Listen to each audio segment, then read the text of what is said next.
Welcome back, guys. We are going to be doing another video today, and today we are going to be talking about Sword Art Online Progressive Aria of a Starless Night. So again, I never saw this film.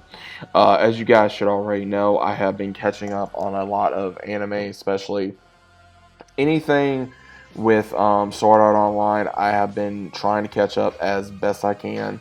Now, I will say this was interesting. Not only were we going back to the beginning, but at the same time, we got to see more of Asuna's side. We got to see more of her side on what happened to her, on how she got an SAO, why she got an SAO, and what happened to her to not really make her trust nobody, and all that kind of stuff. Now, it was really interesting to see how, again, she comes from a very high class family of like, oh, you need to do this, you need to do this, you need to do that, and how, of course, it was her brother's device on how she even got into the game.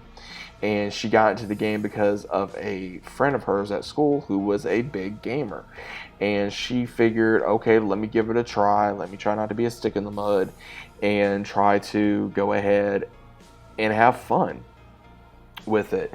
And Mito was the one that showed her how to be a gamer on this. And then when it get revealed that, hey, everyone's stuck in SAO, and it was about a month or two when they were she was trying to show her what to do, and they were friends, they were partners, and it went through everything of what happened. And then there was one particular mission that Asuna and Mino was on, and she left her, thought that she was going to die, and she abandoned her because of what happened.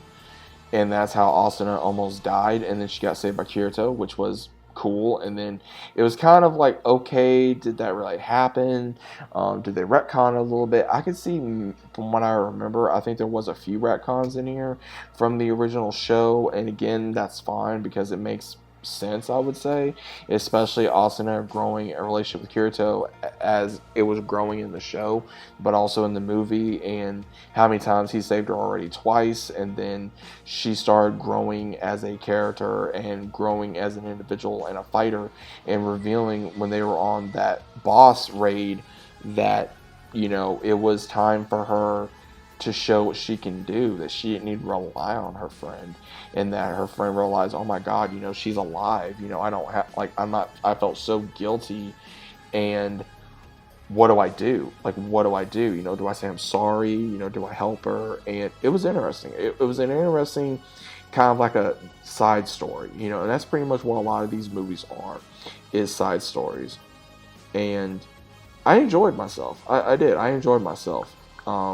I think that the story is worth it if you are a Sword Art Online fan, and I think that if you like the character Asuna, then again, you're definitely going to enjoy this side story about her, of learning of how she slowly became the character we know and love, and not just being some shy, timid girl, but actually a warrior, a great character, a badass character, and someone that, everyone in, I would say, the fandom has either grown to love or whatever. And I really don't have too much bad to say about this film. I really don't.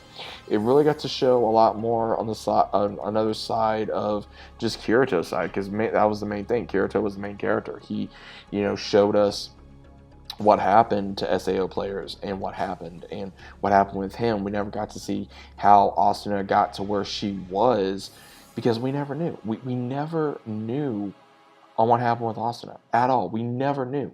And now that we know, it's like, oh my god, dude, she went through this, she went through that. There was a lot of things that she went through. But overall, guys, that is my review of it. I enjoyed myself. What do you guys think? You guys fans of this movie? Do you not like this movie? Let me know what you think about it either way down in the comments. Hope you guys enjoyed, and I'll see you as always on the next one.